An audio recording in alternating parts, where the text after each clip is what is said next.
Well, are you ready to talk some volleyball? I am. I'm always ready to talk volleyball. I'm I'm always on you I, to come to more games, and I'm on everybody to talk a little bit I more volleyball. That's that's fair. Yeah. Well, I definitely did some homework, which not that I necessarily need to, but I uh I have a lot of questions. So good. usually these have been going like 15, 20 minutes or so, but this might go longer if you're cool with that. Yeah, So okay. I tortured you in English, so I guess I deserve. oh, it wasn't torture. It was listen, you were one of my favorite teachers in school, and I'm not just saying that because Oh you're sitting in front no! of me. Thanks, Will. I appreciate So that. It also makes me feel old. So and I was obviously one of your favorite students. So obvious, obvious. nice. Head coach Kelly Zehnder with the Meadowbrook Colts, the volleyball program, joining us with Storied Rivals. Um, Kelly, thanks for being here. We needed a do-over from last year because everyone just got to hear your voice last year. They didn't get to see your face, unfortunately. We had some video issues, but thanks for being here. And how's your summer been? Our summer's always awesome. It's always just a great opportunity for us to get a lot of reps in open gyms. And this summer, I'm really lucky. I have girls that come back from some pretty spectacular teams I've had, and they get to scrimmage against my varsity kids all the time. Kendall Cannon and Cami Black and Miley Arnold and Carly Launder, three of which that are still playing volleyball at their respective colleges. So they got to come back in June and got a ton of reps in themselves for school, and then they got to play against our girls. So that's awesome. We did have Abby Walker come in a couple times too, and took on the role of coaching and saying some things a little bit differently, but also played a little bit, which was a little bit terrifying. I'm not going to lie about that. I was terrified. Sure. I didn't step on the floor. My assistant did. I did not, but she just offered just a couple little things that stuck with some of my hitters. And, I think that anytime you can have somebody that's played at the collegiate level and played, at the, pro level, that's so cool. And so my girls got a lot of really solid reps just from that in June. And then it's not really a secret in July, we like to travel around the state. We like to go to places where coaches don't necessarily know us and teams don't know us. That's always a common theme. So this summer we tried to hit up all four parts of the state, which we did. We started out in Salina, and Salina is a place where I've been wanting to go for a really long time. It's one of the best places in Ohio for volleyball, especially like D5, D6, D7 volleyball.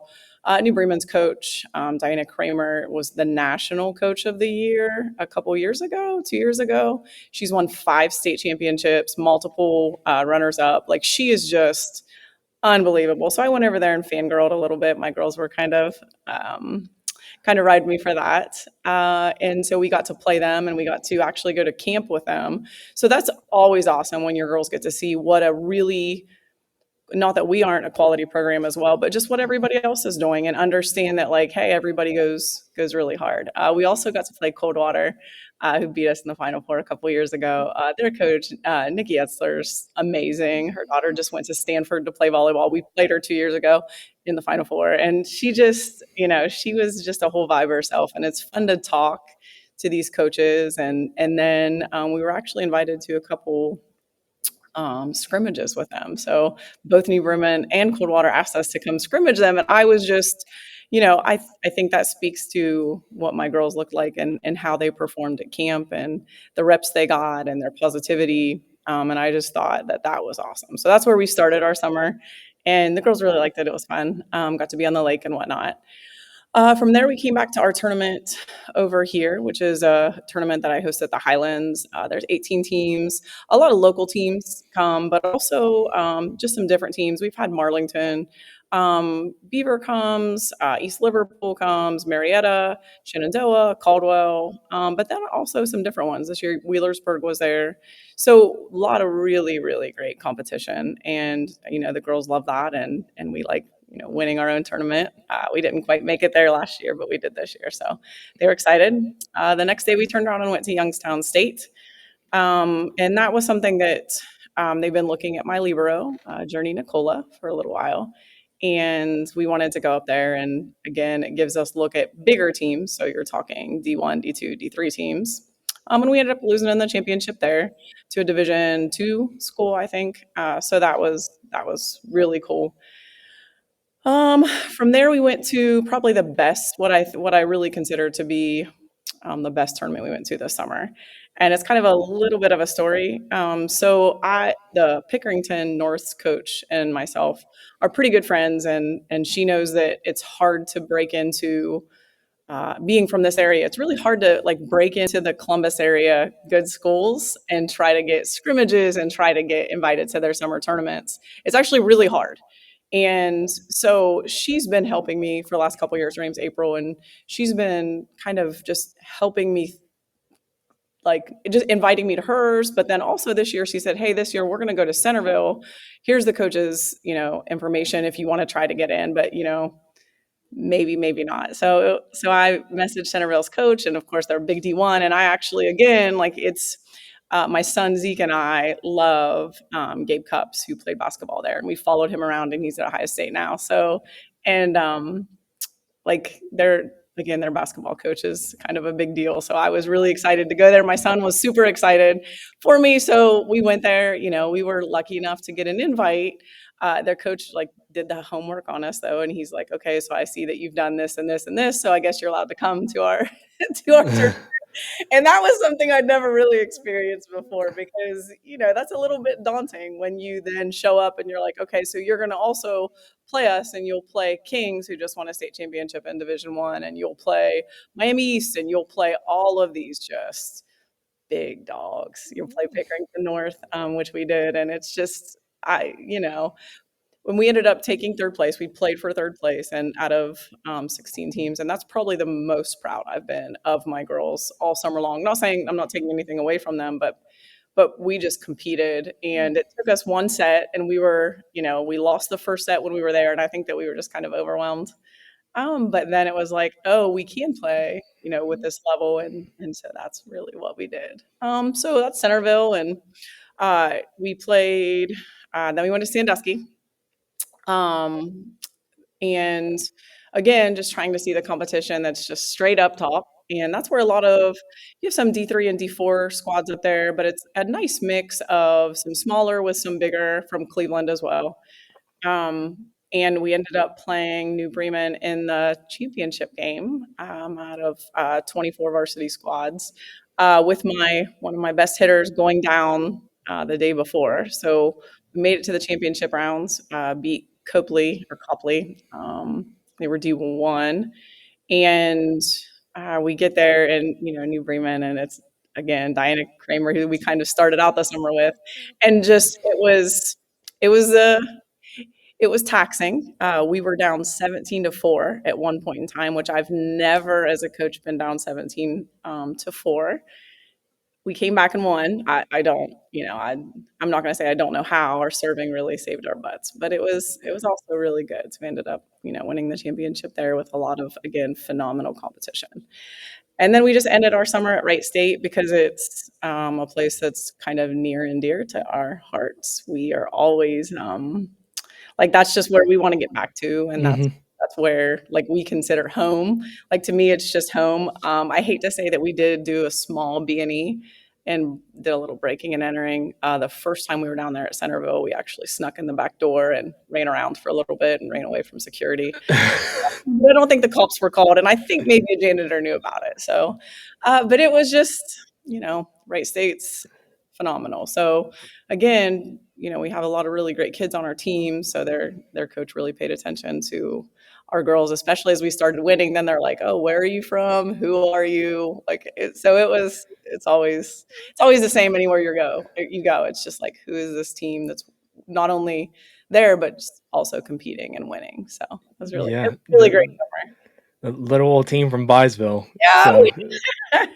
Last year we were in Pickerington, and there was a parent that's just like, "Hey, so are you guys from West Virginia?" And I was like, "Yeah, that's what Sure. Yeah. Is that what we look like?" But so it was fun. Yeah. Can you still get out there and play? I imagine you can. You're too competitive to not. My assistant coach, Morgan, is young enough. Even after 3 kids, she gets out on the floor, and she's just amazing. So I am not. I like to say I can, but there's not a lot of movement, and I don't want to embarrass myself either Ah, because you're they will selling yourself short. they will call me out on it. My girls are brutal when it comes to me doing anything wrong because I just expect so much out of them. Even my clothes, my look, how I talk, everything. They're like, Coach. It's all put together, and then it's not on the court. Yeah. So, Yeah. Well, I do want to revisit the end of last season briefly. I'm sure you don't want to think about it too much, but you guys had an unbelievable year again. 24-2, I think your guys' record was, and then you were up two sets on Warren before eventually falling in five. And obviously that's tough. That's a tough way to end your season. But do losses like that stick with you or teach you anything as a coach? And do you take that into the following season? I know it's a new team and you don't have all the same girls and everything, but so we, even being 24-2, we only graduated Katie Stoney, which is a lot. She's yeah, definitely a lot. She's a phenomenal athlete, a phenomenal volleyball player. But I don't like to, especially games like that, I don't like to make or let them forget it. So if you've been in our weight room, it's, the scores printed really big across one of the walls. And at the end of it, I mean, it's 100 and I think 105 to 105 or 115 to 115. That ended up being a final score. So it was actually tied if you went just by points. sure. But we lost. We were up two sets and we went away from our game plan, and that's part my fault as a coach. There's some things that I would have definitely done different. But collectively, we just went away from our game plan. They had a Division I player, on their floor, and Madison Long, and she's just a fantastic kid and a fantastic player. But we, weren't as aggressive in the end as what we needed to be. And I do not let them forget that at any point in time. It is basically the same kids, and I have not all summer long. I say Warren's name and I say Madison Long's name 15, 20 times a week. And I think that that's something that's worth remembering, because you do see teams that are successful and you do see them get knocked off early in tournament runs. And I don't want to do that. And unfortunately for me as a coach, I've done it now 3 times, where we've been up two sets in a regional game and ended up losing. And I want them to remember that taste. I want them to remember what the locker room was like. I want them to remember how that feels, to have something be taken from them, but not really like taken. It's more so they gave something to Right. somebody else. So I never let them forget at any point in time. Now, last year you did get a lot of accolades last year. I don't know if you pay attention too much to it, but you were the MVL District 12 and the OHSVCA Division 4 Coach of the Year. And I'm sure with that comes, with the team success and your success, it comes with a lot of expectations to do more every year. And you've been to, 2 Final Fours the last couple of years too. But I imagine probably the expectations of yourself are probably higher than what anyone else could place on you. Am I correct in saying that? Yeah. So, I mean, me, and everybody, and everybody around here knows me. I just want to say, like, all of those are lovely. All of the Coach of the Year stuff's lovely. But my assistant coach Morgan, Hot, is just second to none, and she does all of the really hard stuff. She does the math, and she does the rotation, and she calls all of our serves. And I think that if you look at one of the reasons that we consistently win, it is our serving. It's pretty spectacular, and she does that. I also have Jeff Barris on staff, and we picked him up from Buckeye Trail, and on a fluke, we were actually we didn't meet because we played against each other, but we didn't really talk because we were a little too competitive for that. Right. But my nephew Jake had his graduation party, and he was there, and he's like, hey, so I still like volleyball. I was like, yeah. And so I was like, well, why don't you come help me? And this was a couple years ago with our first Final Four run. And I was like, why don't you just come? Like, let's have a trial. Like, I'll give you like a tryout, 2-week tryout, and let's see what we can do together. And he's like, okay. So he came in, and he's been such a great addition, mentally for me.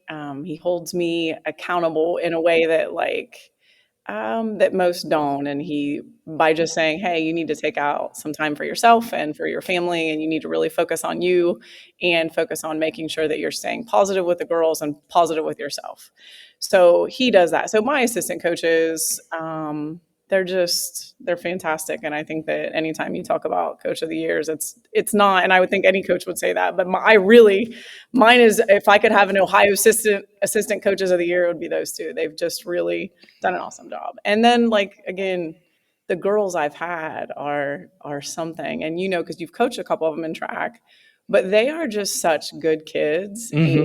we were talking about like their grade point average because I wanted to mention it.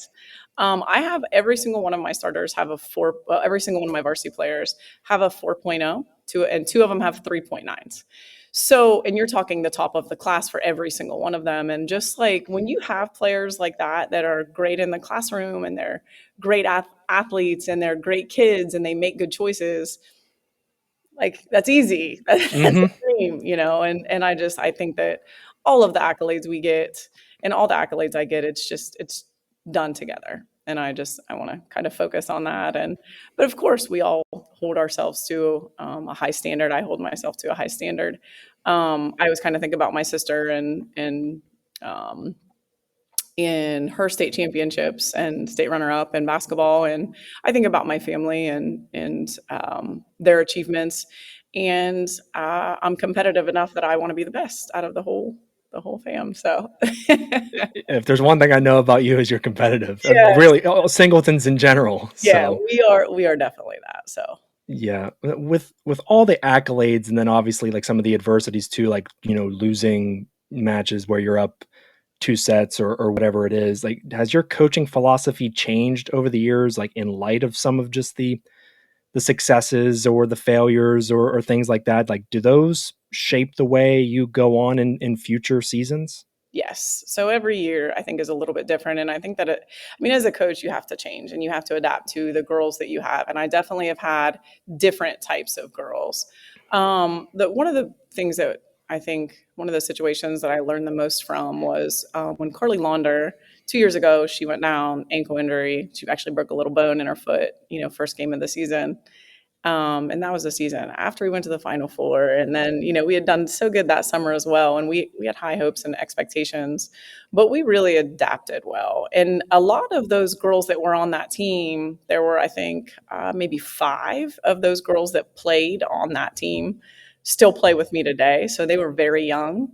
And I learned just how adaptable high school girls can be. I was so focused on like it had to be a certain way and it had to look like this and it had to sound like this, that I missed the point of sports, and I missed the point of coaching, which is to teach those things, like teach adaptability, teach like discipline and work ethic, and things go wrong, and how are you going to emotionally adapt to a situation. And I think that taught me a lot. But every class does. Every kid's personality does. I think that the girls that I've coached would say I've got a lot more relaxed in my older age. Some of them kind of blame that on my son. Some parents are always like, "Well, Kelly, you had a son, and you're a little bit more chill now because now you kind of get it."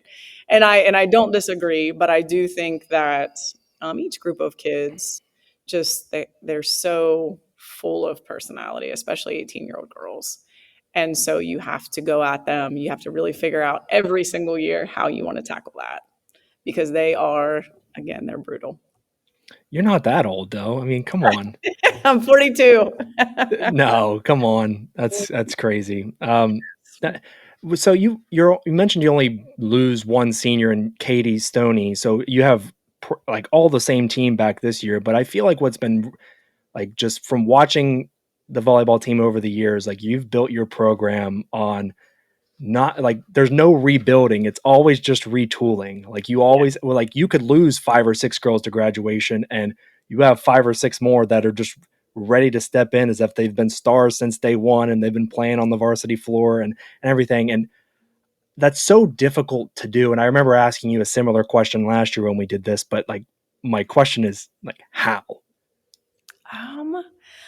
I don't know. I think that we've got really lucky in that a lot of the girls that I've coached, like I said, they always come back, so they're always in the gym, so they're always getting competition. And I have these young girls that I invite to camps, and I try to invite the seventh and eighth grade to come to our open gym. So I'm constantly looking at them. They're around me. I taught in the middle school for a long time. I now teach freshmen. Like I think that they see me all the time, and I think that they hear me.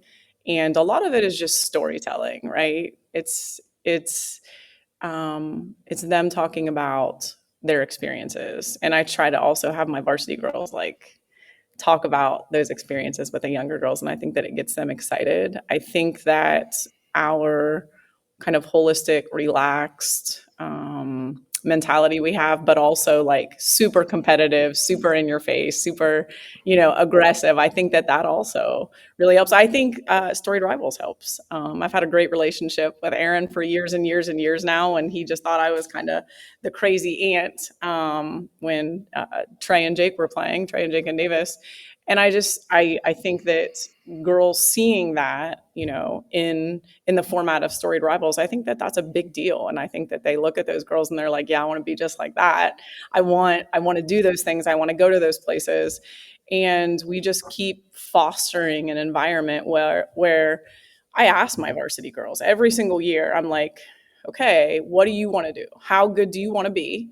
And what do you want to do to get there? And it's always a conversation of what can we do? What are you willing to do? And like get us the best competition. And so I think that is something that it's just every single year it's the same thing.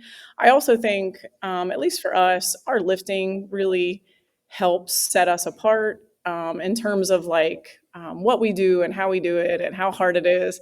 And I think it gives girls, even girls that might not necessarily play on varsity, but I just think that it gives girls so much confidence in themselves, when they can be badasses and they can say, this is what I do on a daily basis. And I can, I do this more than the boys and I lift more than you. And they're challenging boys, or they're challenging themselves and they're challenging each other. And I think that with girls, like that's a really big deal. And I think, again, they just then roll that over into volleyball. So. And also, like with that being said, too, I also have some really unreal softball players. Summergan and Addie Sitchna and Nat Norman, like just phenomenal softball players, and they've also won now 3 regionals, or they've made it to regionals now 3 years in a row. So I mean, they have 6 regional appearances between the two of them. Like it's wild. So. Yeah, you guys are always in the weight room. Whenever I'm there doing stuff, like I see you guys in there all the time. Yeah, Like, and I do that, that is one thing that I can still do pretty effectively. And so we yeah, all just call out each other. We all like I'll just go and put weight on whoever's I feel like here you're going to lift 10 more pounds today, and they'll do the same to me. So we all really hold each other accountable in there. yeah. Listen, there was nothing to me when I was in school. I hated lifting. I mean, I'm better now, but like if I was a girl playing volleyball back in the day at Meadowbrook, oh gosh, I would have hated your workout It's routines. rough. It's rough. It really is. So But that's why you guys are good. yeah, So yeah, that's one of the reasons for sure. yeah. So you've mentioned a couple of the girls that are going to be returning, the likes of like Journey Nicola, who you've mentioned has been getting a lot of looks from people. Yeah. Addie Sitchna, Natalie Norman, and Presley Valentine is going to be a sophomore. So you got a lot of talented girls on the team, obviously, and I'm sure you're expecting more out of them this year as they have another year of experience and everything. But are there any new faces, freshman wise, or even some other sophomores that didn't play? Um, Not, I mean, basic, like you're my 4 seniors, Journey, Addie Sitch, Nora Smithberger, and Summer again. Like those are my seniors, and they're going to play. They're going to get a ton of reps. They're going to be in the game, the majority of the game. Like it's just they've been with me so long, and like Journey and Addie Sitch have been. They were a part of 2 Final Four teams. Like they were both on Mm-hmm. the team when we went both times, and I just think that speaks volumes for for how we are or where we're always at, is because I've had those girls around for so long. So those 4 are my core seniors. My juniors, and sometimes you look past them because like they're not as flashy, but they are consistent and they are They are chestnut checkers, and that's what I say in practice constantly. But that's Nat Norman and Kara Launder and Lila Thompson, and they go in, they do their job, they're consistent. It's nothing flashy except for their serving, but it's damn good. And then yeah, so Presley is the kind of the lone sophomore, and she's worked really hard to try to get a little bit more time this year as she did last year. So she's worked on getting herself stronger and being more efficient with her swing. And we're just going to add a freshman, Addie Schulteis, somebody who's been around for a long time and participated in all of our lifting programs, and just goes about anywhere for club volleyball and whatnot. And she fits in nicely. She's a nice piece to have. From what I remember, like Meadowbrook typically doesn't have a ton of tall girls. Maybe one or two here and there. I mean, how do you manage that, especially like up at the front? I would love to have some tall. Sure, wouldn't we all? We could find those. Well, if you could, I'm not sure how tall your girlfriend is, but let's hope that she's 5'7", so 5'8". We always have little girls. Every now and then we'll get like 5'9", 5'10", and then I'll stretch those out to like 6 foot tall in anything that says it, right? Because you want to have some tall girls.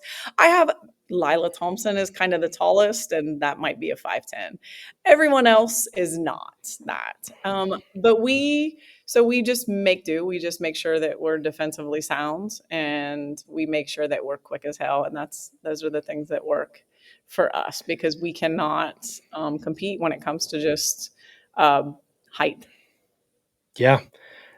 You talked about the traveling this summer a lot. I want to circle back to it just for a minute, because you do so much traveling around the state and everything. And I'm sure some of these girls too are also doing like club volleyball, and so they're doing their own traveling too. And I think that speaks to like the parent support that your program has, because they are the ones that are driving the girls everywhere, getting them where you want them to be, and they're doing all these showcases and all these matches and these tournaments and everything. I mean, just talk to me about that a little bit, because I'm sure that all that you do and all the success that you have had and want to have, it's not possible without these parents. And when I talk about my parents, other coaches are very jealous. I've had some sisters on my team, so I've had some parents that have been around for a long, long time. Sure. A long time. So that's nice. But they just, I think, again, just second to none for me. They really trust me to do what's right by their kid, and they know that I put in just as much time as their kid, and they appreciate me, and I appreciate them. I can't say enough about the types of parents that raise the girls that I have. They are phenomenal in the classroom. They are phenomenal workers. It needs to be said, like, we come back from tournaments and they're picking up shifts, whether it's Journey, and one day when we come back, she's like, hey, I'm going to go work at Wally's for a night. And it's like, can you take a break? But, we say that all the time at track too. Yeah. And the same thing with, Addie Sitch and Nora, they go work on their days off in the summertime. And we had like 7 days off in July, and they picked up shifts. And again, their parents are just like, they hold them accountable, and they don't make excuses for them. They don't say, oh, you're a girl, or oh, you're tired, or oh, you're this. It's always, you're going to do this, and you're going to do this, and you're also going to work. You're going to have responsibility. Your GPA is going to be at a 4.0. I hope that I'm the parent like the parents that I've had for years now, because they're just so, like, they just get it, and they hold their girls responsible. And I think, again, when you're not making excuses for girls, and when you're not making excuses for anything like that, I just think that breeds success, and it makes my life so much easier that they trust me to drive their kids around all summer long. And they trust that, there's a process involved, and maybe it's not always going to be pretty, and maybe we're going to drive, 3 hours away, and we might get our butts kicked, or we might compete and it's going to look really good and it's going to give their daughters this confidence and a little bit of, a little bit of badassery, whatever that they need to be successful in life. Because at the end of the day, like that's what I'm trying to give them. I'm trying to make them into like women that are successful. So I think that the parents know that. But again, they've just done such a such a great job of raising these girls that I can, have and I can learn from, and hopefully they learn from me as well. When you picture the legacy of Meadowbrook volleyball and not just wins, but the impact, and you've talked about it a little bit just now, kind of with the relationships with the girls and with the parents and everything. But what do you hope that these young women that you've been with over the years, like, what do they remember most about being a part of this program? Like when they reflect years down the road on their time playing for you. I laugh because my niece Delaney talked about every now and then she meets with her volleyball squad, Sydney Black and Jessica Cottle and Miranda Marcinic, and they like to do what's called trauma bonding. Those are names I haven't heard in a while, man. It's been a long time, and they like to trauma bond over volleyball. They're like, "Do you remember when Coach Zehnder did this? And do you remember when Coach Zehnder?" And they'll call, and I still talk to. Obviously, I talk to Delaney, but I still talk to all of them, and I love that, and I love being able to talk to almost all of them, and they'll still FaceTime me, and they'll still call me, and I'm still going to their baby showers. Like I just hope that, and I think that for the most part, I have because I still see him and I still talk to him. I hope that they're always kind of giving back, which they do, and I hope that they're always like all for Meadowbrook volleyball, which they are, and I hope that they're successful, and I hope that they all turn out to be really great women, and for the most part, I really think that they do. They're always calling me and trying to, give me hell for this and that and the other. But they're successful. And that's the only thing that really matters is am I impacting women and young girls in a way that they turn out to be, productive badasses. There you go. I love that. I have one more question, and I really couldn't find a good place to like insert this one, so I just saved it for the end because otherwise I would have just disrupted the whole flow. It's kind of off topic slightly, Okay. but it was back in March when like basketball was taking place, like it's the OHSAA playoffs for boys and girls and everything, and I know you're active on X and everything, and there was stuff out that the OHSAA moved like girls basketball games, these Final Four games, to they're just playing in regular high school gyms, and meanwhile the boys are playing on these grander stages and everything. And Yeah. I want to read your tweet, and then I'll talk a little bit more, and then I'll give you the floor, I suppose. Okay. But Yeah. That's you basically you added OHSAA sports, and you said average high school gymnasiums for girls in all caps Final Four basketball games. Are you serious? They've worked their whole lives for this. They deserve bigger and better. It's the experience that also matters. Do better. And I don't know if anything's been done about this since then. I haven't really followed it too closely, for upcoming years and stuff. But there shouldn't be a single person out there that disagrees with mhm. what you said. And I was really surprised by this when it was all going down, and especially so with like the emergence of like Caitlin Clark and Angel Reese, and like women's basketball is just like, and women's sports in general have just really exploded over the last couple of years. But because of women like those two that I just mentioned, and now there's pro softball and there's pro volleyball now, and everything, and I just don't understand how that could happen in the midst of this explosion for women's Right. sports. And so I guess your take. I'll do a hot take on this for sure. I think it goes along with. I did an interview with Kevin Sutton the other day from the Daily Jeffersonian, and he said, "Me and Kelly, I really had to fight to come in and interview you. We had to interview this amount of football coaches, and and I'm not. And by all means, like I love sports, I do." But he's like, well, and then at the end, my boss was like, well, I guess we've got to give some time to volleyball. And so I was just so taken aback, because I think about the successful programs around here, the ones that have had really, really great success, your New Lexes and your Sheridans and your Caldwells and Shenandoah went to the Final Four. Yeah. And even Buckeye Trail, like great records and things like that, and just a complete lack of coverage. And so it's just disappointing. And then with that situation, I love basketball. Again, my son and I go to girls games, boys games. It does not matter to us. We just like some really good basketball. And I, being a part of, some Final Four teams now, and talking to other coaches around the state of Ohio, other female coaches and coaches that coach, even male coaches that coach female teams, it's like willy-nilly put together this schedule towards the end, and nobody knows where you're playing at. Same thing with volleyball right now. If you look online, nobody knows where we're who we're playing at the beginning of a season.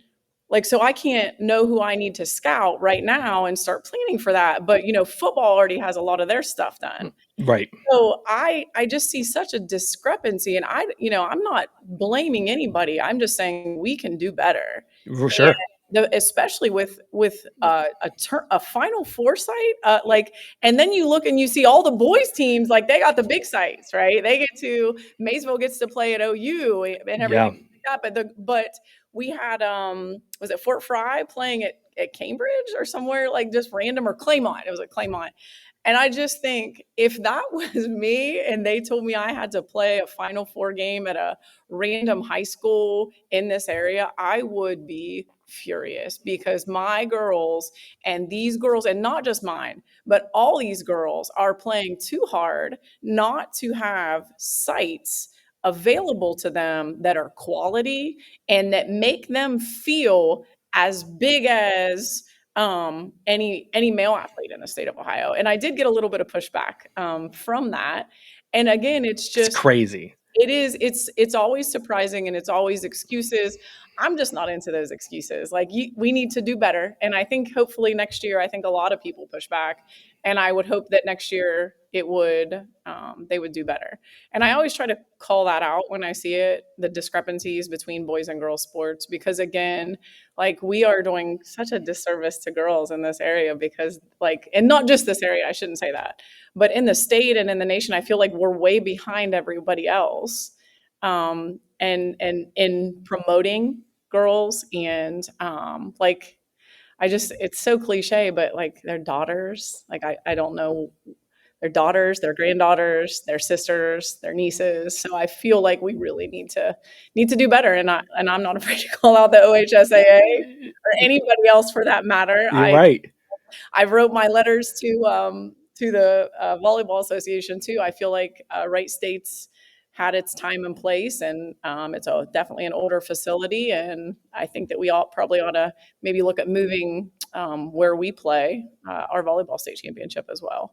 It's been in that same kind of oldish gym now for a while, and I think that whether that's the Cavelli Center at Ohio State or somewhere bigger, I'd play at a state championship in Athens or anywhere. Sure. Like that. I think that we really need to not do what's just always worked for everybody and what's easiest.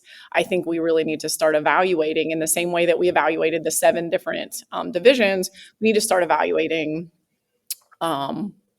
where we do things for girls, and is that equitable? Is that something that is equal across the board? And I think we should give more time to girls, and I think that grows the sport, it grows the game, right? And it's the same thing like you see on all the shirts with the WNBA players. Like everybody watches women's sports because they do, and we need to maybe do a better job of promoting that. Yeah, no, it's perfectly said. And girl sports are badass. I mean, Yes. I love volleyball. Like when I was at Muskingum and I was broadcasting games, volleyball was my favorite. Now, granted, I will admit this, I didn't understand it that well at first, and the pace of the game is really fast, but it became my favorite sport. And also, like, I love softball way more than baseball too. Like I'll sit and watch. Like softball is just there's so much more action. It's faster paced. Like baseball, you sit around for 3.5 hours. Like, I've never been so happy as when my son quit playing baseball, but that's yeah, baseball or softball is so fun. Like I said, I've got those girls that are two-sport athletes, and man, they yeah. are fun to watch. It's just it gives me chills because they like to see their personalities and to see how they handle themselves and the things that they get excited about and just their like tenacity. It's pretty spectacular. So. I think that's the title of this podcast is Girl Sports Are Badass. Yes. I'm going to put a word in with Aaron. That's Yeah. what we're doing. So, yes, absolutely. Well, Kelly, thanks so much for, talking for 45 minutes and promoting your program, which I always love to do, but it's also just good to catch up with you too, because I feel like we don't always get, even though we're coaching at the same school, I don't get to talk to you as often as I'd like to. So, and good luck the rest of the summer. Summer's pretty much over, I guess, from a sports perspective, but yes. Good luck with the 2025 season. And I know you guys are going to be really, really good. So thanks again. Will. Thanks, Will, for having me on. I really, really appreciate it. And I know that, again, just promoting girls is the most important thing, not just my team, but certainly all the teams in the area, all the teams in the MBL, District 12, and down in Southeast Ohio. So thank you so much. I really appreciate it. Absolutely.